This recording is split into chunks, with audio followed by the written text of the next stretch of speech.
Mémoire d'éléphant, à la découverte du savoir étudiant sous l'œil d'un pachyderme bienveillant.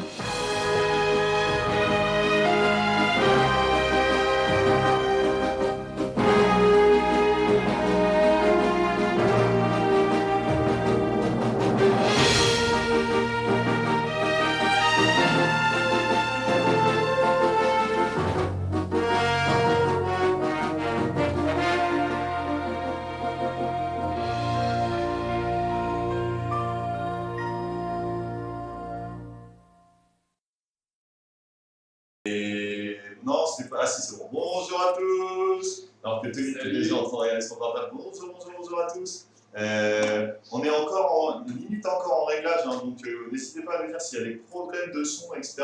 En tout cas, on est très heureux de vous accueillir dans cette deuxième émission qu'on fait en présentiel de la saison. De toute façon, on avait fait la toute première en présentiel. Donc voilà, bienvenue à tous ceux qui nous regardent. Salut Tony Rouillon, salut à toi. C'est pas ça, c'est l'état. En fait, on le fait que pour nous, le stream, c'est ça qui est cool. Et bienvenue. Alors, un samedi parce qu'on avait envie de boire des coups après pour fêter la fin de l'émission, la fin de notre saison, car c'est la dernière émission de cette saison. Et on est très heureux aujourd'hui d'accueillir tout plein de monde. Alors on avait un peu invité les gens qui avaient participé, à nos invités de nos émissions de toute cette année.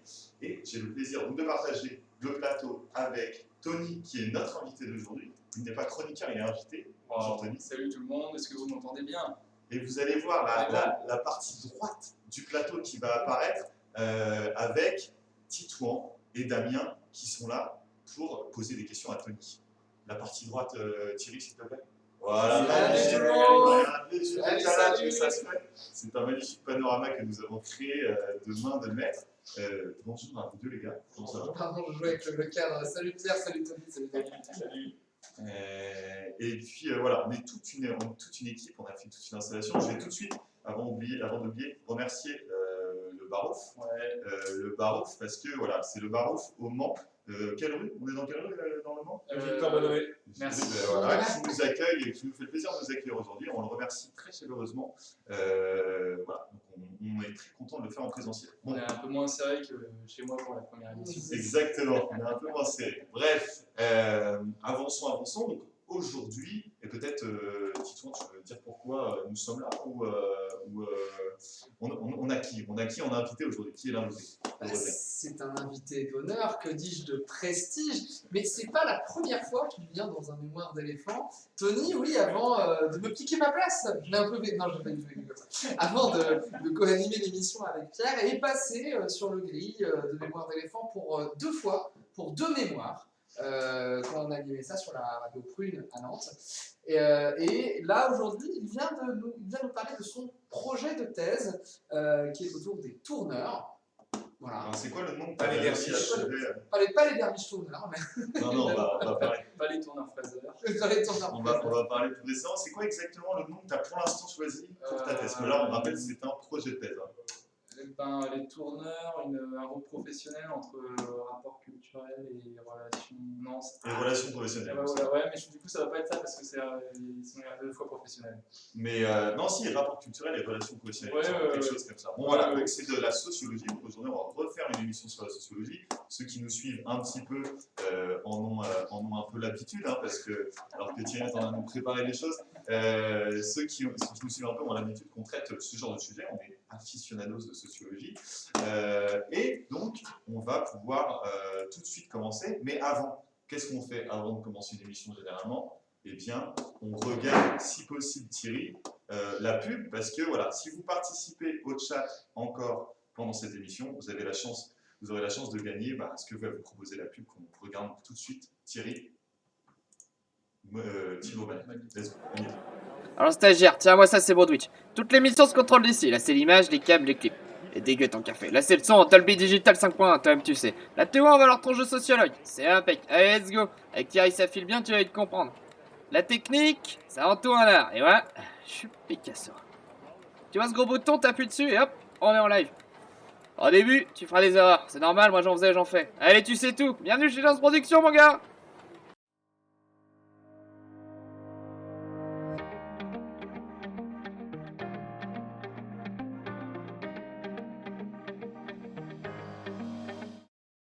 Et voilà, donc comme vous l'avez compris, vous l'avez bien compris, on recherche voilà, un stagiaire pour épauler Thierry. Un Thierry qu'on remercie d'ailleurs aujourd'hui, je ne l'ai même pas cité encore, mais Thierry qui est derrière son ordi là, et qui charbonne depuis une bonne demi-heure, il est un petit peu en susu pour essayer d'avoir un live de plus grande qualité possible, sachant qu'on n'a vraiment pas l'habitude de le faire en direct et en présentiel, et qu'en plus on a eu quelque chose comme 45 minutes pour tout setup et tout se préparer. Donc voilà aussi pourquoi on était un petit peu à la bourre aujourd'hui. Thierry qui va me charger. Bon, on peut du coup directement commencer. Tenez un peu de concentration, tu es comme l'invité s'il te plaît. On voulait commencer, comme on fait d'habitude, sur un petit peu ton parcours. Alors on l'a rappelé tout à l'heure, Tiffon l'a rappelé tout à l'heure en début d'émission, mais tu avais fait 2 mémoires avant de venir. Est-ce que tu peux peut-être brièvement nous raconter comment tu en es arrivé à te dire ok, j'ai envie de faire une thèse de sociologie? Parce que c'est quand même un petit cheminement, je suppose.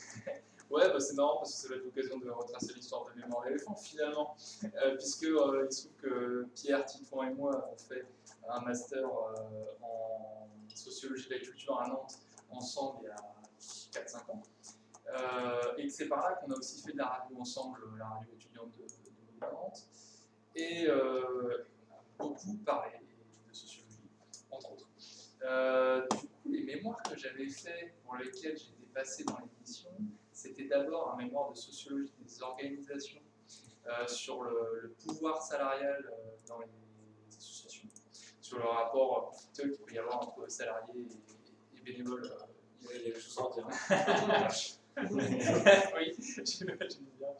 Et le deuxième, c'était sur les festivals, sur les logiques selon lesquelles on pouvait organiser des festivals. J'avais un peu créé une typologie de logique entre une logique plutôt artistique, une logique plutôt gestionnaire, et pour essayer de comprendre les différentes positions que pouvaient occuper les organisateurs de festivals quand ils se lançaient dans cette aventure. Et donc, tu t'es dit, je garde cette histoire de festival, un peu le côté musique, etc. Et tu t'es dit, let's go, parce que tout à l'heure on disait tourneur, mais peut-être tout de suite pour le dire, et puis on reviendra maintenant, c'est les tourneurs, les personnes qui s'occupent d'organiser les tournées des artistes musicaux, en fait, dont tu parles. Exactement. Ah bah je pars alors. Je pensais que c'était les derniers. Concrètement, c'est des gens qui sont chargés de trouver les dates dans le milieu de la production de spectacles, de concerts. C'est assez proche en fait d'un point de vue fonctionnel de ce qu'on appelle les chargés de diffusion pour le reste du secteur culturel, dans le théâtre, dans la danse, dans le cirque, on parle de chargés de diffusion. Et dans la musique, on parle plutôt soit d'agents, soit de tourneurs. La spécificité étant, en allant très vite, que souvent ils travaillent dans des agences de production qui sont quand même organisées très différemment que dans le reste des gens. On ralentit s'il te plaît. Excusez-moi. Juste, donc, je voulais quand même revenir sur le parcours. Peut-être si toi tu veux poser cette question, on se balance le micro là peut-être sur la côté thèse. Oui, parce que là on parle de projet de thèse, donc tu es au tout début en fait, même si tu as déjà. La réflexion est bien avancée. Ouais, il a déjà une trentaine de pages. Hein. Oui, c'est déjà 30 pages, c'est pas mal, c'est structuré, il y a un plan, on va le voir dans la suite. Mais c'est une thèse non financée que tu choisis de faire, parce que, en tout cas pour l'instant elle est non financée. C'est un choix audacieux, c'est chronophage, une thèse, ça prend la tête, ça prend le temps. Pourquoi ce choix? Comment tu comptes t'organiser? Est-ce que tu pars sur du non financé en allant quand même chercher ce qu'on va appeler des allocations doctorales, en tout cas des gens pour te soutenir financièrement dans ce projet? Juste pour répondre, c'est pas vraiment un choix, hein. J'ai rapidement cherché mais j'ai eu du mal à trouver. Après ça s'explique par le fait que, et pour reprendre la fin de ta question Pierre, moi j'ai fait un master en reprise d'études, j'avais pas fait de licence de sociaux, j'étais quand même pas un parcours normal pour aller en thèse, et je fais un peu au forcing. Vous avez fait une licence pro gestion et développement des structures musicales. Exactement, au moins. En rapport avec la socio. Ouais, c'était une licence professionnelle vraiment au sens où on apprenait à gérer. C'est plutôt côté musical que j'ai appris par là. Et du coup, après le master, j'étais pris entre le fait de ne pas trouver de boulot et puis l'envie de continuer à faire de la sociologie. La thèse est évidemment la suite logique quand on a fait un master.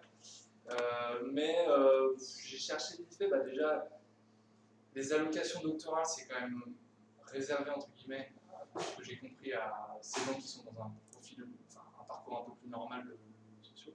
L'autre possibilité d'être financé, c'est d'avoir des financements par des entreprises, pour le dire simplement. Et en fait, je suis un peu partagé entre le fait que déjà c'est difficile à obtenir, je ne vais pas faire le malin, mais en plus j'ai souvent eu l'impression que en fait, pour l'obtenir, il fallait faire des choses qui intéressaient les entreprises en question. Sur un sujet comme ça, on va pas trop. Ouais, voilà. Ouais, on va trouver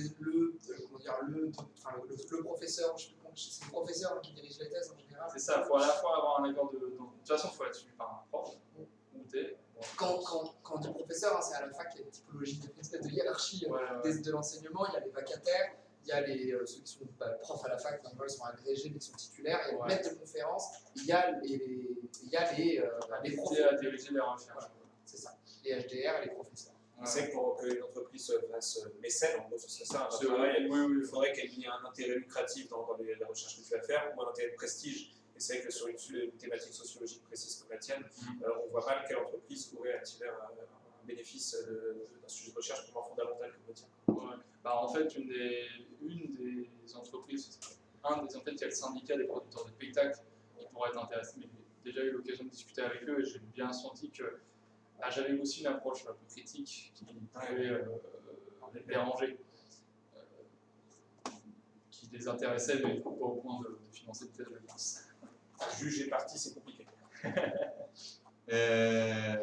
Alors juste petite dernière question, parce que du coup tu parles du milieu de la musique et tu parles du milieu de la production, de la musique, etc. dans ta thèse, en tout cas c'est de ça dont tu veux parler.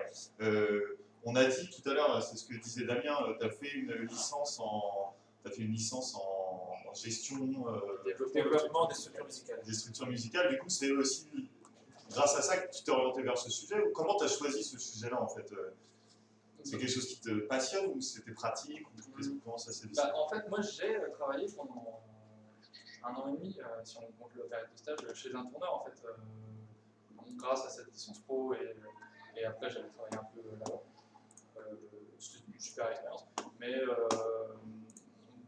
du coup, moi, je m'étais penché sur la sociologie de ce monde-là parce que ça m'intéressait. J'avais à la fois un intérêt et puis aussi des connaissances à faire valoir. Et spécifiquement les tourneurs, finalement, je n'avais pas étudié ça les fois précédentes parce que ça ne se prêtait pas, mais c'est vrai que comme j'y ai travaillé, j'ai des lignes un peu à faire valoir sur le sujet. J'ai déjà des portes ouvertes. Merci beaucoup. On va pouvoir enchaîner et peut-être plus rentrer dans le vif du sujet. Titouan, si tu veux commencer à boxer notre invité. On va obligé de repasser par là, mais tu as déjà quand même bien amorcé le sujet. Les tourneurs, c'est quoi? Concrètement, qu'est-ce qu'ils font? Alors là, je vais te demander synthétiquement de définir pour tout le monde, d'expliquer rapidement pour des gens qui ne connaissent rien, c'est quoi le métier de tourneur? Ouais, qu'est-ce que c'est une journée type? Une journée type, ça se prête mal parce qu'en fait, une journée type d'un tourneur, c'est aller au bureau, derrière son ordinateur, contacter des gens qui organisent les concerts pour leur vendre. Tu parles de phase de booking et de phase administrative pour les tourneurs. Ouais, voilà. Et une fois qu'on a vendu la date, de gérer l'aspect administratif, des contrats, et puis aussi l'aspect un peu plus technique de la date elle a lieu à tel jour, tel endroit, donc il faut acheter des billets de train. C'est ça, pour que les artistes se déplacent. À la différence de l'agent qui va juste débloquer le contrat pour un artiste, le tourneur il va être l'employeur en général en plus de. En tout cas, ils sont licence 3 ou 2, je ne sais plus, ils peuvent être employeurs, en tout cas producteurs des artistes. Donc ils gèrent, comme tu dis, toute la partie administrative, la partie logistique autour de l'artiste et pas juste l'envoyer et il y a une organisation qui prend en charge l'artiste. Exactement. Alors, comme les agents, managers, il y a une partie aussi recherche d'artistes. C'est quand même par là que je commence le boulot, avoir à disposition des artistes qui veulent bien travailler avec eux, qui vont pouvoir vendre. Ça, c'est un peu comme pour les agents managers, en effet. Mais par contre, contrairement aux agents managers en général, parce que la distinction, la frontière est un peu floue parfois, il y en a qui sont entre les deux, mais en général, les agents managers ne vont pas gérer la partie production, donc administration et logistique, alors que les tourneurs vont travailler dans des agences de production qui sont un peu plus larges, où ils ont des collègues avec qui ils vont aussi se répartir une partie de tâches, mais à laquelle ils vont quand même pas mal contribuer. Et c'est récent comme ce que tu rapprochais, si tu en rapproches ça, tu parlais que ça se rapproche de l'agence, ça se rapproche du manager, c'est proche du chargé de diffusion. Ouais. Tourneur, c'est récent, c'est un peu orienté comme question, mais Bah, en fait, ça fait un peu partie de mes questions auxquelles je n'ai pas vraiment spécifiquement de réponse, mais parce que des tournées, en fait, il y en a depuis les années 60 avec les artistes comme Johnny Hallyday qui allaient tourner sur la Côte d'Azur pendant l'été. Avant ça, je crois que dans le milieu du musical, je crois pas qu'on parlait trop de tournées où c'est vraiment un sens très très très différent. Mais en fait, c'était des agents qui géraient, c'était des agents managers qui géraient. Là, du coup, ils ne géraient pas l'aspect logistique de l'artiste. Moi, j'ai l'impression que depuis les années 80, il y a une espèce d'explosion de la production de concerts. Le nombre de concerts en France depuis les années 80 a augmenté au fur et à mesure que des salles de concert étaient construites, que des organisateurs existaient, que le public avait envie de voir des concerts. Il y a eu en tout cas une possibilité de se Plus que la politique de décentralisation culturelle. Exactement. C'est aussi le ministère de la Culture qui a ça s'installe dans tout ça. Et du coup, il y a eu, je pense, de plus en plus la possibilité pour des personnes de dire à des artistes, bah ouais, moi je peux vous trouver des dates et vous les organiser. Et depuis les années 80, ça explose. Depuis les années 2000, plus spécifiquement, il y a un petit renversement. C'est jusqu'aux années 2000, l'économie de la musique était dominée par l'économie du disque. Le concert était plutôt le parent pauvre de ça. Il y a eu un renversement dans les années 2000 avec les Le téléchargement, c'est à cause du téléchargement, c'est les jeunes. Spotify, tout ça, Spotify disait. Je suis absolument pas sur. Ça se traduit par une flambée des coûts de cachet dans les concerts, par exemple. Ouais. Oui, en partie, oui, c'est à ce moment-là aussi où l'industrie du spectacle devient dominante et on voit des phénomènes en fait, de cachet à des millions d'euros, je crois des Guetta, juste comme ça. Mais bon, du coup, c'est par rapport aux équipes dans ce L'inflation, elle peut se faire de 100 000 à 1 million, mais elle peut aussi se faire de 150 à 300. Hein, c'est ouais. Aussi l'inflation. Ouais, c'est vrai. Même sur les petits cachets. Donc, du coup, ce tourneur qui vient dans un renversement, en tout cas un basculement économique, et d'ailleurs, il me semble que ce que c'était essaye de dire, que ce n'est pas non plus qu'un basculement économique qui fait qu'on se tourne vers le concert et la tournée. En effet, il y a ce basculement économique parce que le prix, les ventes de disques chutent dans les années 2000, et ça c'est indéniable. Il n'y a pas non plus que ça qui a. Il y avait un terreau, j'ai envie de te dire, il y avait un espace aussi pour que les concerts deviennent quelque chose d'assez important. Oui, en fait, il y a une vision un peu économiste du truc qui, des fois, consiste à dire que les spectacles se sont mis à marcher parce que c'était cassé à l'époque. Que ça serait une espèce de. Bah voilà, comme ça ne marche pas quelque part, les investissements sont déplacés. C'est complètement faux. Hein, mais moi, je pense qu'il faudrait aussi considérer le fait que bien avant l'effondrement du disque qui date de la fin des années 90, il y avait déjà, c'est ce dont parlait Damien, sur les politiques culturelles, la construction de salles, elle a commencé dès les années 80, et c'est aussi grâce à ça que le concert a pu exister. C'est pas juste un déplacement, genre, comme il n'y a plus de grand public, on va aller faire des concerts, sauf que les 40 ans précédant cet événement, il s'est passé plein de choses pour que les concerts puissent avoir lieu. Voilà, ouais, le plus important, c'est ça. Vraiment. Pierre, le chat s'inquiète que tu boives de la menthe et te demande si tu te sens bien. Nous rappelons que l'alcool est dangereux pour la santé. Évidemment, merci. Non, mais en fait, il faut quelqu'un ramène la voiture de ton fils, Pascal. Donc, voilà ce qui va se passer. Merci beaucoup de t'inquiéter pour la santé. Merci beaucoup.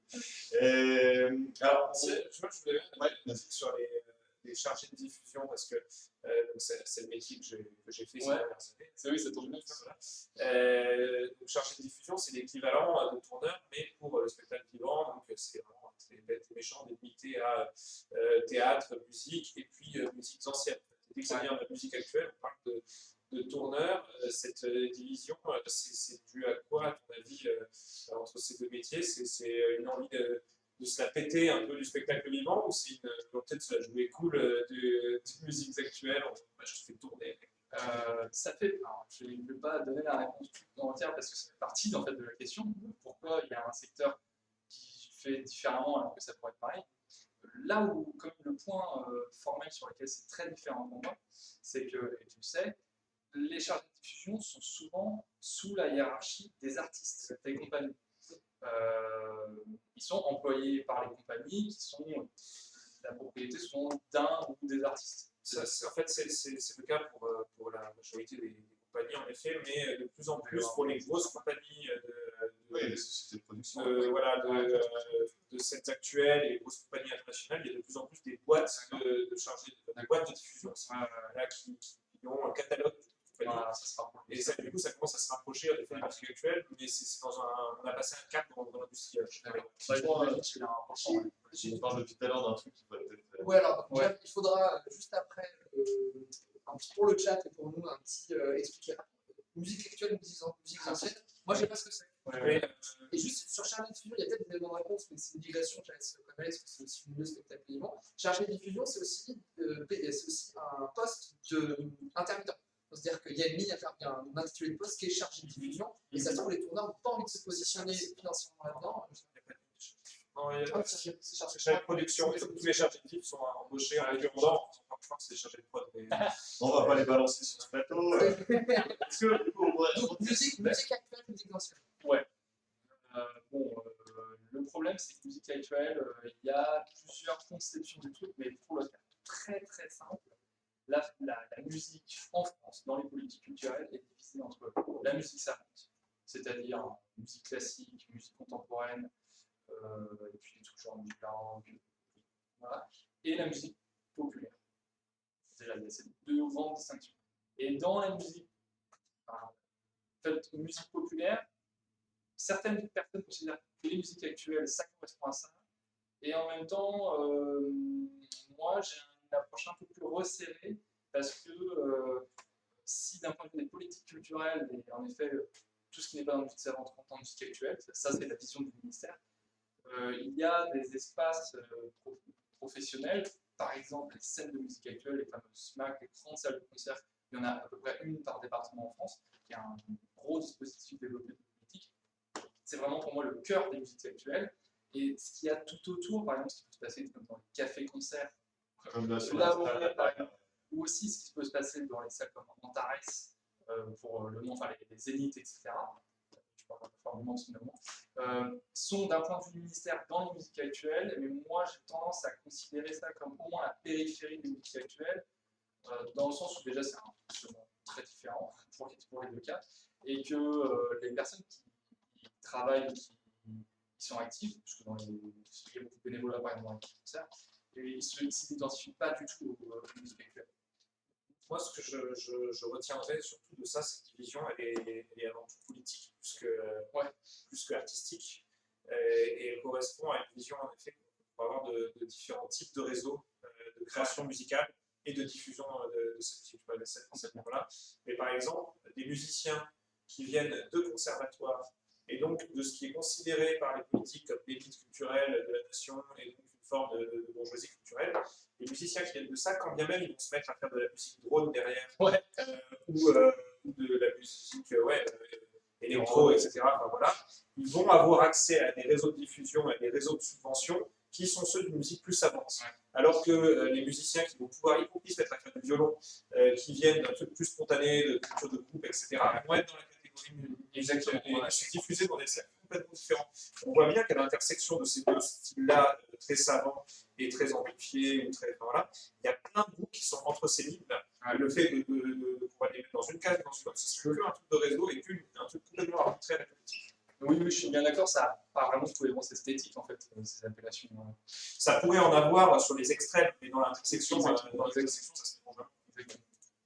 Alors que juste, je fais signe, on dit que le son n'est vraiment pas terrible, donc du coup Thierry est sur le coup évidemment. Thierry est en alors que c'était un petit peu plus intéressant que je racontais. Non, mais le son n'est pas direct depuis le début, de toute façon, on s'excuse évidemment en termes de son, on essaye de travailler dessus, hein. C'était notre première depuis très longtemps. Personne ne nous entend, ça se trouve depuis le début, j'espère que vous nous entendez un peu. Je pense qu'il y a un peu d'écho. Ça c'est possible, l'écho ce sera compliqué à gommer, mais déjà si on peut nous entendre mieux, Thierry, ton office, fais ta magie. Merci en tout cas pour les retours sur le chat, merci beaucoup. Mais purement absurdement, hein, c'est tout répondre à des subventions. Tu vas pas choper les mêmes subventions si tu es un groupe qui fait des musiques amplifiées ou si tu es un groupe qui tombe dans les cases musique savante, quand bien même tu seras amplifié aussi. Et voilà, le ministère, pour la DRAC, il a tant d'argent alloué pour tel type de musique, tant d'argent alloué pour tel autre, et il faut que ça rentre dans ces cases-là. C'est aussi un jeu, ouais, c'est aussi un jeu du coup des subventions, c'est aussi un jeu de politique culturelle, et du coup, ça me permet de faire un petit histoire de faire avancer. L'évolution, Thierry, tu me fais signe si. On va faire une pause pour changer les trucs, je peux pas le faire. Ouais. Ok, et ben on peut faire une pause directement. On vous fait une petite pause, on essaye de régler un petit peu le son, et ensuite on revient d'ici quoi? On a 5 minutes Ouais, 10 minutes. C'était mieux au début, Pascal, c'était mieux avant, nous dit Pascal. C'était mieux. Comme la France. On fait une petite pause et on se revoit dans 5 minutes. A tout de suite.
Et on revient, yes, nous revoilà. Hello. C'est reparti, donc on est toujours avec donc, Tony en invité et les deux intervenants, questionneurs, chroniqueurs, éditorialistes, je ne sais quoi, qui sont Titouan et faut que tu fasses le foyer sur la table. Titouan, c'est ça, s'il te plaît, Titouan et Damien. Et vous pouvez pas dire ça. On fait éclater les micros. Alors, pour le son, on s'excuse, mais on aura du mal à avoir beaucoup mieux que ce qu'on a actuellement, sinon on serait... Mais écoutez-vous, voyons, écoutez-vous. Il faudrait qu'on arrête, si c'est intenable, ça y est, ça devient une demi-pinte, ça ne sait plus se tenir, c'est problématique de faire ça dans un bar. Donc voilà, donc on va reprendre tranquillement, et on va reprendre, après avoir parlé des musiques actuelles et d'avoir défini les musiques actuelles, j'aimerais qu'on discute peut-être un peu, parce que c'est de ça qu'on discute depuis le début, de ce qu'on appelle en sociologie, de ce qu'on définit en sociologie comme les intermédiaires culturels. Et on en parle depuis tout à l'heure sans s'en rendre compte, mais la sociologie le définit assez précisément, et c'est venu avec une auteure, il me semble, une autrice, oui, une auteure-reuse, une autrice, j'avais pensé comme ça. Et donc voilà, donc, est-ce que tu pourrais nous en parler juste un petit peu des intermédiaires culturels, et en quoi aussi peut-être dans la sociologie ça vient renverser quand même quelque chose sur comment on aborde le monde de la production culturelle dans son ensemble, c'est-à-dire du moment où on va avoir, dans le cas d'un concert, la production de la musique, l'artiste, la production de quelque chose qui est écoutable maintenant en streaming, ou alors quelque chose qui est écoutable en direct. Est-ce que tu pourrais nous dire un petit peu tout ça? L'autrice en question s'appelle Raymond Moulin, si c'est bien ça dont tu veux parler. En fait, c'est une sociologue qui travaille dans les années 50 sur le marché de l'art de la peinture, quoi. Et à un moment où, il va y avoir un passage, à un moment où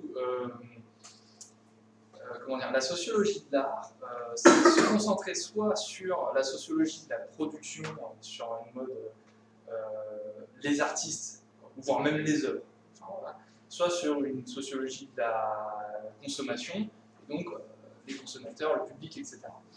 Et il y avait très peu de pensée, d'articulation en fait, on ne peut pas distinguer la production et la consommation du système de choses qui n'avaient rien à voir, quoi.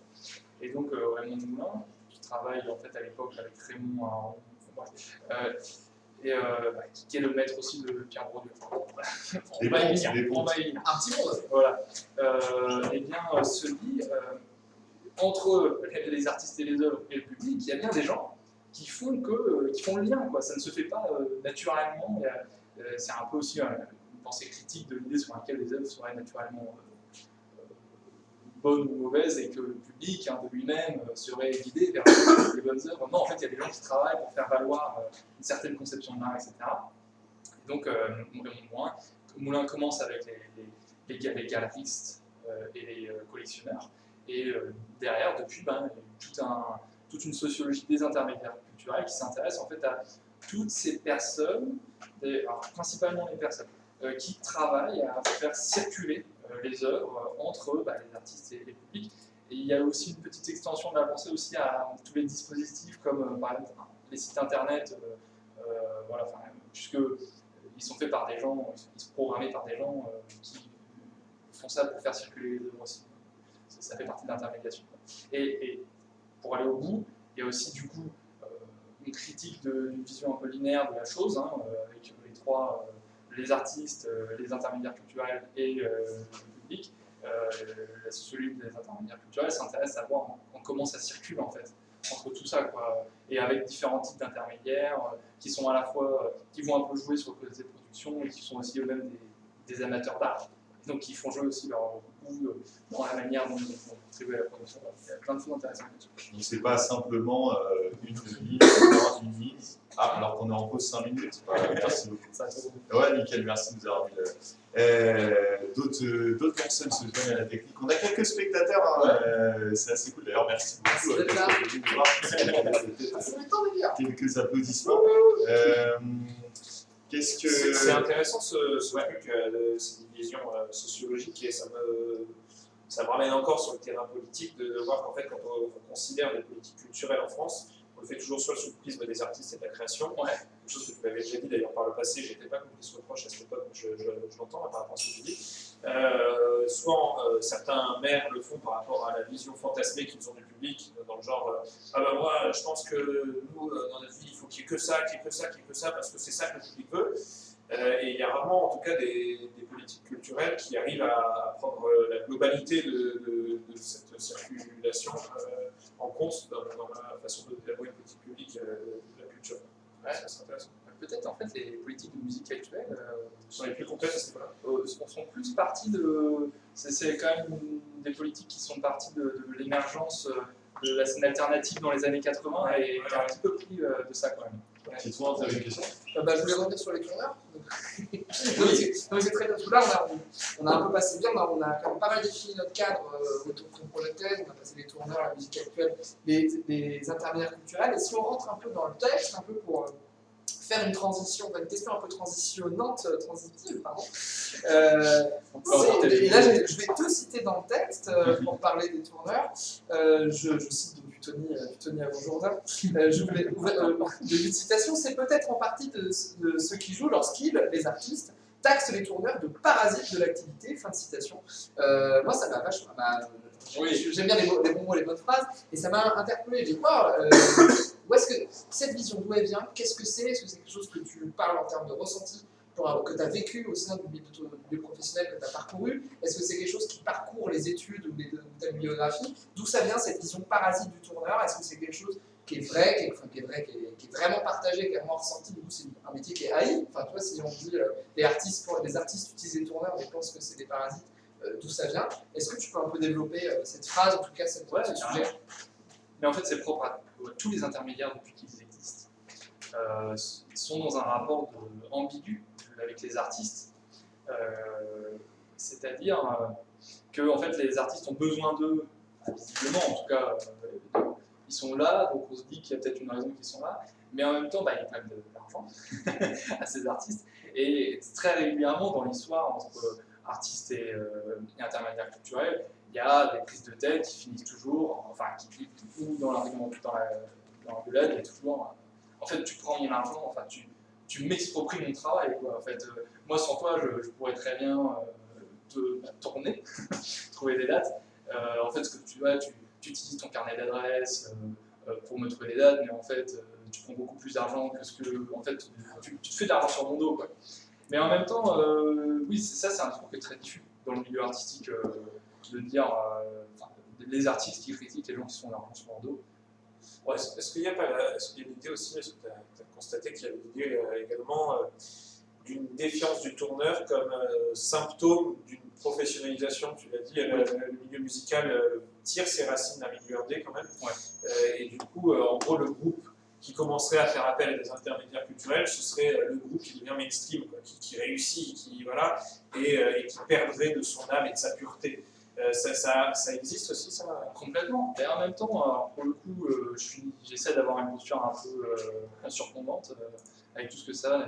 Les tourneurs, en fait, ont leur raison en fait, de contribuer, d'aider les artistes à trouver des dates. Et du coup, en les aidant, ils y ajoutent aussi leurs intérêts, quoi. Et c'est pas faux de dire que quand un artiste s'engage dans une professionnalisation, il doit faire avec les contraintes des personnes qui travaillent avec ou pour lui, ce qui est une forme de détournement de la vision un peu bohème qu'il pouvait avoir de l'art comme mode de vie quasiment, quoi. Je sais pas si c'est bien ou si c'est mal, mais de fait, ils sont contraints de faire avec. J'essaie les retours de Thierry, c'est magnifique. Merci beaucoup de ça. Tu voulais peut-être rebondir dessus? Non, mais la réalité, de toute façon, c'est qu'aujourd'hui en France, dans le milieu culturel, et puis peut-être pas qu'en France d'ailleurs, pour gagner sa vie avec son art, ça demande des compétences qui sont autres qu'artistiques. Il faut voilà, donc, à partir du moment où les artistes veulent ça, je pense qu'ils peuvent aussi voir comme un soulagement le fait que d'autres gens, personne se lance en faire un groupe de musique ou de faire une compagnie de théâtre en se disant trop bien, je vais passer des heures sur Excel, je vais passer des heures à gens, remplir des dossiers de production, comme un dossiers de fou, alors subvention. que non, ah c'est trop mon kiff, je vais faire ça, ça va être génial. Je pense aussi qu'il peut y avoir ça comme un peu de soulagement que des gens le fassent enfin. Exactement. Mais du coup, il y a une négociation sur combien ça coûte de donner ça, de faire ça. Alors justement, tu refais des transitions sorties de nulle part, mais sur le combien ça coûte, alors vous voyez Thierry là, qui est en train de charbonner sur les Le son a l'air bon. Ouais, le son a l'air ok, mais il est assez Perfectionniste. Il fait très bien semblant pour les sapins. Oui, voilà, ça c'est un peu Intermédiaire culturel. Il nous prend combien de Thierry pour faire Thierry nous prend. Parce que nous, on pourrait faire vachement mieux sans lui. Qu'est-ce que je veux dire? Oui, je veux dire, on commençait à parler du prix, et là, vous parliez tous les deux, là, vous échangez sur le prix de ce que ça coûte pour l'artiste d'avoir un tourneur, mais il y a quelque chose d'autre qui se négocie dans ce que d'ailleurs Raymond Moulin appelle le marché de l'art, parce qu'elle étudie plutôt les tableaux, il me semble, dans ses études. Comment on fixe un prix, pas sur le tourneur, mais plutôt sur la production artistique, c'est-à-dire autant le son, la musique sous forme de disque. Bon, il faut négocier, je suppose, avec le site de streaming, combien on est rémunéré, etc. Je ne sais pas exactement comment ça fonctionne. Mais par exemple, sur le concert, combien on vend son concert, combien on vend son art, en fait, au moment où on la propose. Ça, c'est tout un autre pan de questions que tu te poses, en tout cas que tu vas essayer de te poser pendant toute ta thèse, sur à quel moment on fixe, et surtout, dans le travail de tourneur, qu'est-ce qui prime? Est-ce qu'il prime le fait d'être rentable? C'est-à-dire qu'à un moment donné, il fait tourner l'artiste pour que l'artiste gagne de l'argent, et que lui aussi. Ou est-ce que la valeur qu'il accorde, c'est de choisir, par exemple, des artistes? Est-ce qu'il choisit des artistes pour leur rentabilité, ou est-ce qu'il va choisir des artistes pour un certain goût musical que lui va avoir et qu'il va développer? Et justement, je suis là sur ce petit, je ne sais pas comment on pourrait dire, cette double injonction, on va dire ça, entre rentabilité et qualité artistique. On discutera aussi peut-être de comment définir la qualité artistique après, mais entre ces deux injonctions-là, comment le tourneur va choisir? Qu'est-ce qui se passe à ce moment-là pour lui? Et qu'est-ce que t'apporte la littérature, par exemple, sur laquelle tu t'appuies pour essayer de comprendre ça? En fait, là, du coup, j'ai vraiment le cœur de mon interrogation, à savoir, de manière un peu vulgaire, est-ce que le tourneur est un marchand, commerçant, ou est-ce que le tourneur est un professionnel? C'est-à-dire quelqu'un qui fait valoir une certaine conception de son travail à tel point qu'au final, il est capable de faire des concessions sur la rentabilité. Par exemple, conception un peu restreinte de ce que c'est une profession, mais un médecin fait valoir la vie de son patient avant sa rentabilité. Normalement, c'est le cas, et puis effectivement, voilà, c'est fait. Mais alors justement, toute la question de la sociologie des professions, c'est comment on peut expliquer qu'il y a des gens qui font valoir la qualité de leur travail avant la rentabilité. Dans certaines professions, c'est vraiment inscrit comme une norme. Et en fait, c'est ça l'idée de considérer les tourneurs comme un groupe professionnel pour moi, d'en faire une hypothèse, que les tourneurs sont un groupe professionnel, c'est-à-dire un ensemble de personnes qui ont une certaine conception de leur activité au point, parfois, de remettre en cause la rentabilité même de leur activité. Alors, selon des logiques, je ne dis pas qu'ils font n'importe quoi, il y a une espèce de bon sens économique minimum qui font qu'ils ne vont pas se couler à perte, mais ils ne vont pas toujours être dans la recherche du profit maximum à court terme.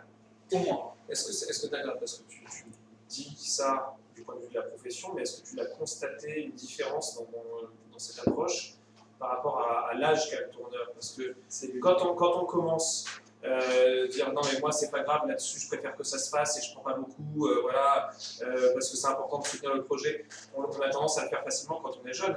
Mais au bout d'un moment, quand on a un enfant, quand on a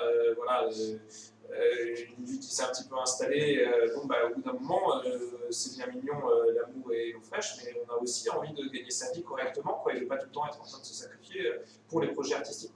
Complètement. C'est d'ailleurs le cas autant sur la carrière du tourneur en fait, que des artistes. Et en fait, les tourneurs vont fonctionner avec des jeunes artistes sur lesquels ils savent qu'il faut qu'ils investissent, entre guillemets, parce qu'au début, ils ne pourront rien retirer, mais avec l'espoir, on ne peut pas dire la garantie, hein, là-dessus il n'y a pas de... on est dans un monde quand même très incertain, mais en tout cas l'espoir de pouvoir retirer des bénéfices à l'avenir.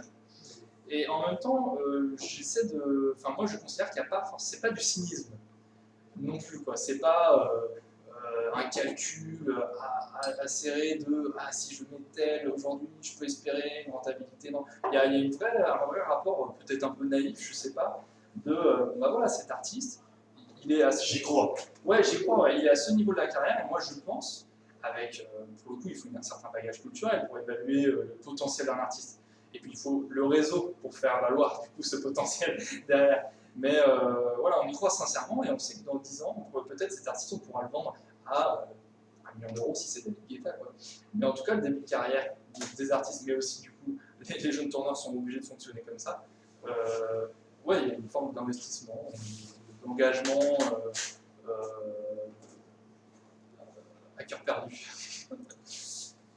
Je rebondirais parce qu'on on a entré sur le sujet de marché de l'art que tu as introduit dans ton mémoire, pardon, ton projet de thèse, monsieur le docteur.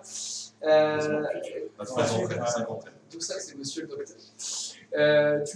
Quand tu as introduit ta notion de marché de l'art, en tout cas pour ce qui concerne le domaine des musiques actuelles plutôt, tu fais toute, en tout cas, et tu vas creuser après toute une analogie autour du marché de l'art du cinéma. Ouais. Ce qui moi, alors, qui suis pas aussi féru de sociologie que vous, mais j'ai quand même, je touche un peu ma vie, si je puis dire, qui m'a pas du tout paru logique d'emblée, mais qui à la fin du paragraphe m'a dit ah oui c'est évident, j'ai compris pourquoi il s'est posé. Est-ce que tu peux évoquer ça, à la fois pourquoi cette analogie tu l'as utilisée, et à la fois pourquoi ça sert. À quoi ça sert en sociaux, justement pour faire un peu de détail, un peu de vulgaire. C'est quoi, quelle est l'utilité de l'outil, de l'analogie, de la comparaison, pour être un peu plus accessible en termes de termes, de l'analogie de la comparaison en sociologie, à quoi ça sert, qu'est-ce que ça permet d'appuyer et de démontrer? Ouais. Il y a deux raisons. Il y a une raison méthodologique qui va être très courte, que j'expliquerai rapidement, et puis une raison qui est plus analytique. Désolé, c'est compliqué. Ça, c'est les réponses mais je vais développer. Méthodologiquement, c'est très simple.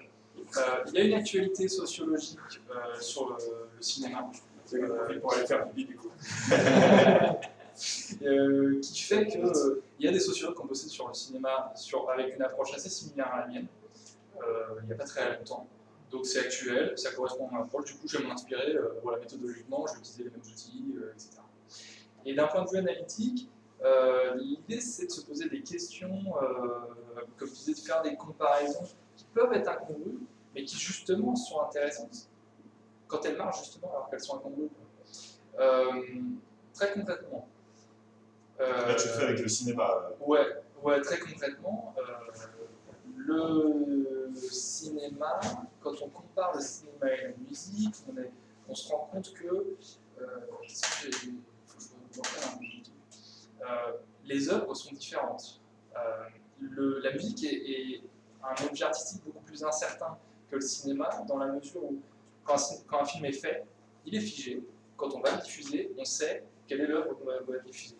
Et ben, un concert, quand un tourneur va vendre un concert, il y a un incertain beaucoup plus important du fait que le jour du concert, la représentation, elle se fait live, et le tourneur ne peut pas vraiment...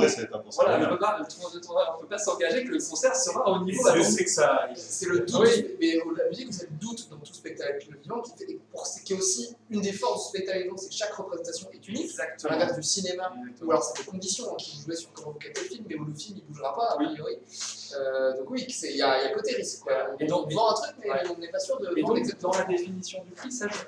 Dans la négociation entre le tourneur et les programmateurs, ça induit une relation différente vis-à-vis des vendeurs dans le monde du cinéma, des gens qui essaient de placer des films sur les écrans de cinéma. Ça change quand même pas mal la relation. Ça nécessite une plus grande confiance, entre guillemets. Et puis du coup, ça permet de jouer d'interroger la catégorie de spectacle vivant, que tu viens effectivement de faire. Du coup, ce qui est intéressant, il y a une autre catégorie qui existe, qui est très utilisée, c'est la catégorie d'industrie culturelle. Et là, par contre, on a l'habitude dans le monde professionnel de considérer le cinéma et la musique dans les industries culturelles. Avec la télévision. Avec la télévision, exactement. Donc ce qui est intéressant, c'est voilà, de se dire, tiens, là il y a une catégorie où c'est regroupé alors que ça n'est pas dans une autre. Pourquoi c'est regroupé Ce qui a posé problème, encore une fois, du point de vue politique. Ça. Là-dessus, mais pendant la gestion du Covid, avec des politiques publiques, où on disait on donne du temps pour l'industrie culturelle, donc ça va bien se passer, rassurez-vous, mais qui était. Que voilà, en fait, il y avait des réalités qui étaient tellement différentes entre une télévision qui cartonnait parce que forcément ça continuait la télévision. Oui, Le cinéma qui était quasiment à l'arrêt, certains tel ou tel truc qui fonctionnait, et des financements qui étaient fléchés des fois aux trucs qu'on n'avait pas forcément besoin et pas tout le temps ce qu'on avait vraiment très besoin. Ça c'est compliqué d'agglomérer les trucs aussi, des réalités aussi différentes en fait. Ouais. Mais alors, en tout cas, ce qui est intéressant, c'est de comparer le monde professionnel du cinéma et grâce à ça, puisque dans une catégorie similaire, il y a un côté industrialisé et donc division des tâches qui invite à dire peut-être que ça ressemble. Et moi, il y a un sociologue qui a bossé sur les attachés de presse au cinéma. Et quand il décrit la relation entre attaché de presse, réalisateur, programmateur de cinéma, etc., tout cet environnement, c'est très intéressant de le comparer au monde des tourneurs, avec les programmateurs, avec les artistes. On voit qu'il y a des choses qui sont similaires, puis on voit qu'il y a des ruptures sur certains points où c'est très différent. Et du coup, c'est toujours très inspirant dans la réflexion d'utiliser ces points communs et des différences pour émettre des hypothèses sur pourquoi ça fonctionne comme ça, et pourquoi c'est différent, et remonter le fil des questions qu'on s'est posées tout à l'heure. Je pense qu'on peut choisir de finir à 16h40 ou quelque chose comme ça, vu qu'on a fini 20 minutes, on a commencé 20 minutes en retard. Je pense que 16h40, le Barouf nous en tiendra pas rigueur. Il me semble que si à 17h30, on a tout déménagé.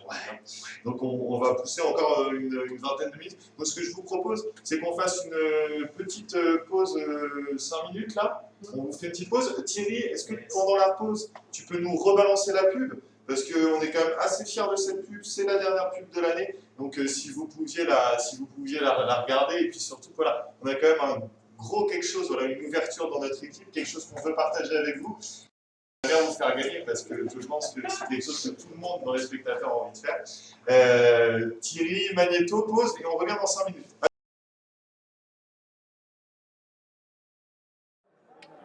Alors stagiaire, tiens-moi ça, c'est Broadwich. Toutes les missions se contrôlent d'ici. Là, c'est l'image, les câbles, les clips. Et dégueu ton café. Là, c'est le son en Dolby Digital 5.1, toi-même tu sais. La Théo, on va leur ton jeu sociologue. C'est impec. Allez, let's go. Avec Thierry, ça file bien, tu vas vite comprendre. La technique, ça en tout un art. Et voilà, je suis Picasso. Tu vois ce gros bouton, t'appuies dessus et hop, on est en live. Au début, tu feras des erreurs. C'est normal, moi j'en faisais, j'en fais. Allez, tu sais tout. Bienvenue chez Lance Production, mon gars.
Et c'est reparti. Alors apparemment, on ne m'entend pas dans le micro en fait. J'ai appris ça après une heure d'émission. On m'entend dans un autre micro. Ça vient de faire une super boucle de. En fait, ce qu'on vient de faire, ce qu'on fait, c'est que tout le monde a l'impression que je parle dans mon micro, alors qu'en fait, mon micro ne capte rien. Hein, voilà, mais c'est limite, il est débranché, quoi. Et en fait, on m'entend dans les autres micros. Voilà ce qui se passe.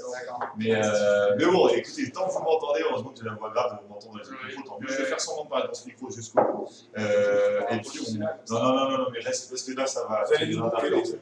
Non, on va pas boucler. Remets-le dans. Il faudrait boucler cette émission. Alors, on va pouvoir reprendre l'émission. Donc, du coup, pour vous rappeler, donc, on parle d'intermédiaire culturel. Qu'est-ce que c'est un intermédiaire? Les intermédiaires culturels, l'intermédiation, tout ça, c'est toutes ces personnes qui travaillent entre le moment où il y a une production d'un produit artistique, en l'occurrence là, de la musique, parce qu'on parle de musique, et plus précisément de musique actuelle, hein, qu'on a défini tout à l'heure, et le moment où il y a le spectacle, le concert, où vous, peut-être que ça vous est déjà arrivé dans votre vie, vous êtes allé voir un concert de musique, vous avez vu l'artiste se produire devant vous, eh bien, il y a une certaine organisation qui doit se passer entre le moment où l'artiste produit dans son studio ou dans sa chambre sa musique et le moment où elle arrive dans vos oreilles et qu'il la joue devant vous. Et notamment, il y a les tourneurs, qui est le sujet principal de la future thèse de Tony, qui sont ces personnes qui organisent les tournées. Les tournées, c'est les tournées de concerts, c'est-à-dire à quel moment, quel artiste va aller à Nantes, au Mans. Au Mans, c'est quoi la SMAC au Mans? La scène Super format. Le super format. Ah, oui, c'est vrai, c'est dans le podcast. Stéréo pour Le super format, dans toutes les villes de France, il y a ce qu'on appelle des SMAC, des scènes de musique actuelle qui accueillent cette musique actuelle telle qu'on l'a définie tout à l'heure, on va revenir dessus. Et on voulait donc, pour continuer un petit peu, et ensuite peut-être conclure un peu avec ce que tu comptes faire, quel sera un peu ton dispositif d'enquête, venir un petit peu quand même sur Bourdieu, parce que Bourdieu traverse. Parlons-en. Pierre Bourdieu, Voilà, sociologue. Tu en laisses parler des sociologues, il faut toujours qu'ils aient la Voilà, surtout Tony, qui est un aficionados de Pierre Bourdieu. Pierre Bourdieu, sociologue RIP, des F dans le chat s'il vous plaît, sociologue de la fin du XXe siècle, et qui a notamment théorisé ce qu'on appelle le chant. Le chant, voilà. Alors peut-être qu'on pourra revenir, essayer d'expliquer ce que c'est un chant, mais de manière, ça c'est rapidement, Tony, ça ne pose pas de problème, spécialiste. Et puis surtout, venir sur ce que Titon avait relevé quand on travaillait sur ton sujet, c'était le fait que tu veux créer, ou en tout cas essayer de comprendre ce que serait un chant, et toi ce que tu appelles un sous-chant des musiques actuelles. Donc en quoi ça consisterait ce sous-champ de musique actuelle, et est-ce que c'est, si on se demandait, est-ce que c'est innovant au final d'aller chercher et de dire ok, ça c'est un sous-champ ou non alors peut-être d'abord le chant, et puis après on parlera du chant des sous-champs de musique actuelle. C'est vraiment, en fait, de manière simple, le concept de chant, c'est un outil méthodologique qui invite à regarder le monde social sous un certain angle, en se posant certaines questions de base qui induisent il y a certaines réponses. Les questions de base, c'est en fait comment on peut répartir, comme si on le faisait quasiment sur un espace au moins en 2 dimensions, mais en fait, on pourrait le concevoir comme un champ au sens astronomique du terme, un champ en 3 dimensions, voire 4, 5, etc. Comment on modélise on modélise les positions de chacun des personnes qui agissent dans une activité. L'idée étant que chacun occupe en général une position qui est déterminée et qui détermine les positions des autres en fait. C'est un espèce de jeu stratégique où chacun prend une position en fonction de la position de quelqu'un d'autre et qui en même temps se réajuste, oblige certains à se réajuster. Et toutes les personnes qui sont dans un champ n'ont pas forcément les mêmes capacités à prendre certaines positions. Ça nécessite ce qu'on pourrait appeler le capital symbolique, c'est-à-dire des connaissances accumulées. Ouais, mais qui vaut du coup dans un champ donné, en fait. Ce capital symbolique. En l'occurrence, dans la musique, par exemple, c'est une connaissance certaine de l'histoire de la musique, par exemple. Par exemple. Ça nécessite aussi de l'argent, le capital. En fait, capital symbolique, c'est une espèce de conversion de capital économique culturelles, comme sociales et sociales. Les connaissances qu'on a pour avoir accès à quelque chose en contactant une personne au lieu d'une chaîne de 2 personnes. Ouais, en gros, il faut de la moula et des connaissances. Quoi. Ouais, voilà, oui. Mais du coup, pour de la moula et des connaissances d'un champ donné, en fait. Il y a des espaces qui sont structurés autour de personnes qui... Oui, si on travaille par exemple dans le monde de la mode, les tourneurs n'auraient aucune crédibilité et aucun capital, en tant soit peu, dans ce milieu. Quoi. Exactement. Et ce concept de champ, il a comme intérêt par rapport à, encore une fois, une vision économiciste, de remettre en cause une perception hiérarchique des espaces sociaux qui ferait qu'il y aurait en bas les petits artistes et en haut les grands artistes. Alors pourquoi Anthony Parce que, en fait, théorise aujourd'hui. Vous avez fabriqué une maquette. Exactement. Ce que aujourd'hui théorise grâce à ça, c'est qu'en fait, dans tous les espaces de production artistique, il y a toujours une double hiérarchie qui est en effet économique. Hein, quand on arrive à vendre beaucoup, on est en haut d'une certaine hiérarchie, mais doublé d'une hiérarchie que lui, du coup, met dans la seconde dimension, quoi, sur un schéma, qui est une hiérarchie culturelle, avec d'un côté un espace qui valorise plus la diffusion grand public, et où là, en effet, le critère économique prévaut, et par contre, un espace opposé, qui est un espace où prévaut la reconnaissance artistique propre, en fait. Et qui se constituent, l'un et l'autre se constituent en fait par opposition à l'autre en fait. Par exemple, si on veut citer des exemples, avec Johnny Hallyday, quelqu'un qui a énormément vendu de disques, etc., et qui est reconnu voilà, de manière, avec une reconnaissance populaire énorme, il a rempli des stades de France, il a vendu des millions de disques, etc., ce serait plutôt du côté économique, grande diffusion et grand public. Alors qu'un artiste plus, je sais pas moi, un artiste plus qui serait considéré comme plus pointu dans son art ou des choses comme ça, je n'ai pas de nom en tête qui me viennent. Il faut chercher quelqu'un d'ancien en général, puisqu'en général l'avant-garde actuelle, personne ne la connaît par principe. C'est ça. Quelqu'un qui sait faire connaître ensuite. D'ailleurs, on peut en tant que acteur de ce champ, on peut passer d'un côté et de l'autre, parce qu'on peut avoir une reconnaissance économique à un moment, puis une reconnaissance symbolique. C'est difficile de réussir à investir sur les deux, mais par contre, ce que je disais, c'est un champ, et donc là je parlais de 2 pôles, parce que ces 2 pôles ont tendance à structurer l'espace, et en fonction des champs, obliger les gens à soit travailler plus dans un pôle, soit travailler dans un autre, soit il y a certains champs qui sont plutôt centrés dans un espèce de pôle central. Là, du coup, ça nécessite de donner des exemples de champs concrets, mais ce sont des espaces continus en fait. On peut prendre une position n'importe où dans le champ. Après, en fonction de la structure de ce champ, cette position va nous permettre de réussir ou non dans la stratégie qu'on s'est fixée. Okay. C'est une À histoire l'époque de... de Johnny Hallyday, j'aurais peut-être aimé comme Jonas ou, on est après un peu aidé, mais Jonas ou Bachung, ou peut-être des carrières qui sont plus pointues d'ailleurs, voilà, qui ont l'air en tout cas plus pointues techniquement et qui arrivent dans le champ populaire à la fin de leur carrière. Exactement, il y a souvent un réinvestissement, le pôle oriente les carrières, enfin le champ oriente les carrières. Sur le prestige, du coup pas économique, mais la reconnaissance artistique, etc. On peut penser à Daniel Johnson par exemple, qui est un artiste maudit, qui n'a pas eu de succès de son vivant et qui est mort avant de vraiment connaître la grâce, et qui maintenant est unanimement reconnu, y compris même par des artistes mainstream, et qui le reprennent d'ailleurs, qui influencent très très très largement les artistes à travers le monde entier. Et d'un point de vue méthodologique, quand même, pour donner un peu de matière, ce qui est super cool avec ce concept, c'est qu'en fait, ça invite. C'est Van Gogh, c'est l'archétype aussi. Oui, je pensais à Van Gogh, mais les artistes. Alors, les peintres, Et ce que ça invite à faire, c'est de construire une base de données, pour le dire très concrètement, avec des variables qui permettraient d'identifier comment se positionnent les artistes. Donc, pas seulement d'un point de vue économique, aller chercher quelles sont les choses qui permettent de se distinguer en fait, dans le champ artistique. Par exemple, si on prend l'exemple, on peut rentrer sur les victoires de la musique. Okay. Voilà, les artistes qui ont eu des victoires de la musique, je considère le fait d'avoir une victoire de la musique comme le signe d'un certain capital, donc d'une position dans le champ, et en même temps je vais aller chercher du coup ces artistes-là, quelles autres caractéristiques ils ont en commun. Et que n'ont pas les artistes qui n'ont pas les la cocaïne, manifestement.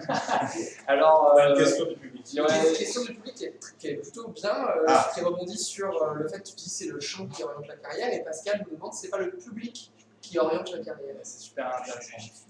Toute l'idée de... En fait, il y a un truc, alors là pour le coup, qui fait beaucoup débat dans la sociologie, c'est l'idée selon laquelle le champ, donc, on peut le lire au niveau des artistes, on peut le lire au niveau des intermédiaires culturels, on peut le lire au niveau du public. Et en fait, ce que Bourdieu a, alors du coup, prouvé, cela sur le champ qu'il avait étudié, qui était le champ du théâtre dans les années 50-60, c'est qu'il y a ce qu'il appelle une homologie structurale, c'est-à-dire que ces trois plans, en fait, quand on les regarde, eh ben, on trouve en fait un certain type d'artiste qui est intéressé par un certain type de catégorie sociale, de classe sociale à l'époque, hein, ça marchait vachement bien dans les années 50, et un autre type d'artiste qui est vachement intéressé par un autre type de classe sociale, et pareil au niveau des intermédiaires, c'est des réseaux professionnels qui sont assez séparés, et qui sont tous orientés vers enfin, comme s'il y avait un espèce de pôle qui les invitait à tous travailler dans cet axe-là. Analyse qui a été pas mal appliquée parce que ça s'est aussi complexifié avec l'évolution historique, mais qui reste quand même intéressante au moins comme hypothèse de base, de se dire, enfin, d'aller vérifier si ça correspond toujours ou pas. Moi, c'est ce que je vais faire avec le public, et puis de voir si ça correspond pas, pourquoi ça ne correspond pas, est-ce qu'il y a une politique autrement. Et puis sur le public, ce qu'on disait aussi, et c'est ce que un peu tout l'objet des intermédiaires culturels dont on parlait tout à l'heure et de toute cette apparition-là, c'est aussi de dire qu'en effet, le public va à un moment donné choisir d'adhérer ou de ne pas adhérer à un certain artiste ou un certain groupe de musique, par exemple. Mais ce groupe de musique-là, il n'est pas arrivé là par hasard. Ouais. C'est-à-dire que les tourneurs ont d'abord choisi que ces gens-là aillent faire des concerts, que ces gens-là... Alors, il y a évidemment quelques court-circuits, hein, il y a des court-circuits. Les réseaux sociaux Voilà. contribuent à construire ça comme d'une façon qui n'existait pas avant. C'est-à-dire qu'il suffit qu'un artiste, et alors il ne suffit pas parce qu'en fait c'est le hasard, parce que il y a plein d'artistes qui vont faire des trucs super sur les réseaux sociaux et personne ne les remarquera jamais pour ça, mais il se trouve qu'un jour il y en a un pour un concours de circonstances et un effet de boule de neige de vue, va faire un truc à la con sur TikTok qui va faire que ça plaît à fond, machin, etc.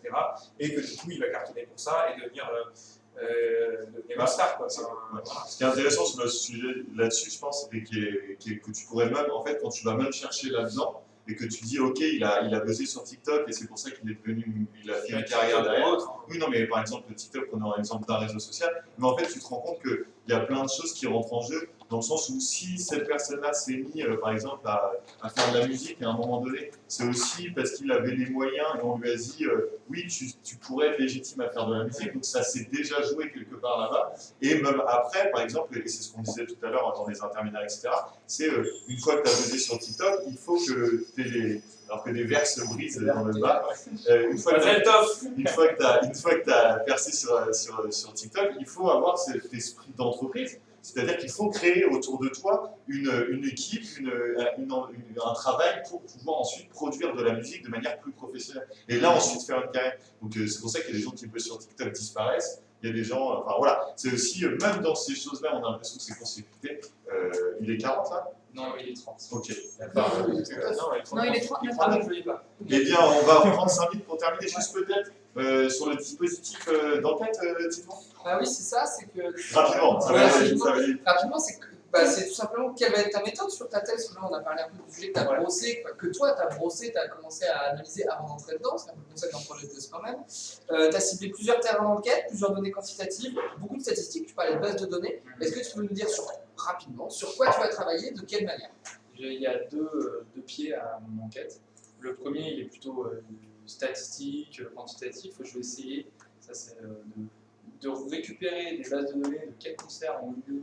Voilà. Le problème, c'est qu'on est dans une période un petit peu exceptionnelle. Donc, je vais travailler sur avant Covid, hein, parce que, voilà, pour essayer de. Voilà, ça fait moins de travail en même temps. Ouais, mais ça m'oblige à remonter à des époques où les bases de données sont peut-être plus. Voilà. Et essayer de travailler un peu sur le concret. Il y a quelque chose qu'on n'a pas dit, c'est moi, ce que j'aimerais bien aussi, c'est savoir qu'est-ce que c'est une tournée concrètement. c'est combien de dates, c'est quel espace-temps, voilà, on va de quelle ville à quelle ville, est-ce qu'il y a des Est-ce qu'il y a une tournée, est-ce qu'il y a une tournée type, etc. Voilà. Par exemple, les groupes qui font des tournées de festivals, il y a eu une grosse vague en été 2018 de Big Flo et Oli, c'était avec tous les festivals français. Voilà. Il y a aussi l'idée qu'un groupe qui marche il va être balancé sur toute une période très fortement. Ouais, qu'est-ce qui constitue entre guillemets une norme qui n'est jamais, très rarement existe dans le réel, mais qui en tout cas est assez, qui guide les pratiques des tourneurs, etc. Donc voilà, ça c'est. Est-ce que la tournée est nécessaire pour être tourneur, dans le sens où parce que juste booker des dates épisodiques à droite à gauche avec des allers-retours, comme ça arrive aussi extrêmement souvent et de plus en plus souvent. Est-ce qu'on est quand même tourneur? Oui. Alors du coup, moi, ouais, c'est la deuxième partie, mais juste pour finir sur la première, donc je vais essayer quand même de partir de concrètement quels ont été les concerts qui ont eu lieu sur une période donnée et voir en quoi ça constitue une forme de continuité logique, un objet tourné qui serait une totalité, quoi, pas juste un ensemble de dates importantes. Et la deuxième partie, c'est plus aller interroger des tourneurs. Et là, pour le coup, je ne vais pas féminiser parce que concrètement, il va y avoir 2% de femmes dans le métier. Et en tout cas, en plus, personne n'est tourniste, je sais pas. Aller les interroger pour aussi, du coup, leur poser les questions de voilà, qu'est-ce qui fait l'intérêt, l'importance de ton métier et voir si cette idée de groupe professionnel, de personnes qui vont avoir la qualité de leur métier, ça correspond bien à eux, leur manière de voir. Et si ça joue bien sur leur quotidien, quoi. Ou si je suis complètement à côté de la plaque.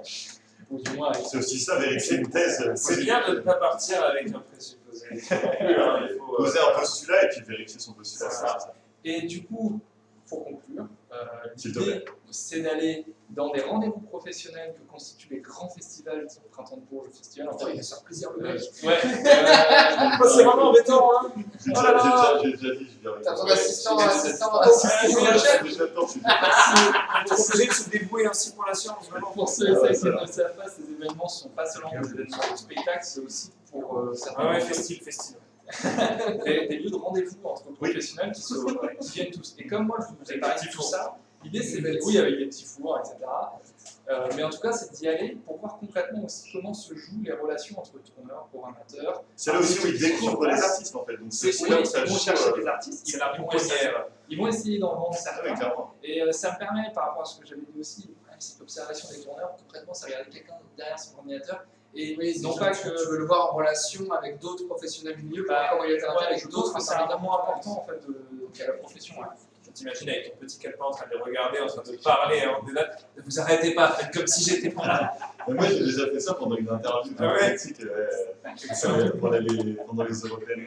Et je fais ça, devant là, ils ont oublié, hein, ça se passe bien. En tout cas, merci beaucoup. On aurait aimé bien sûr en parler beaucoup plus. Ce qui est bien, c'est que Tony, quand on fait l'émission et qu'il est en interview, il me dit coupe l'émission à 1h30 pile. Quand c'est lui l'invité, il est là.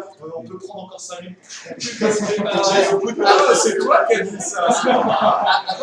Il y a quand même Pascal dans le chat qui dit le culture est un vrai marqueur de classe sociale de plus en plus. Et après, qui me dit j'ai fait une erreur. Non, elle a fait une erreur, c'est parce qu'elle a voté. Ah oui, d'accord.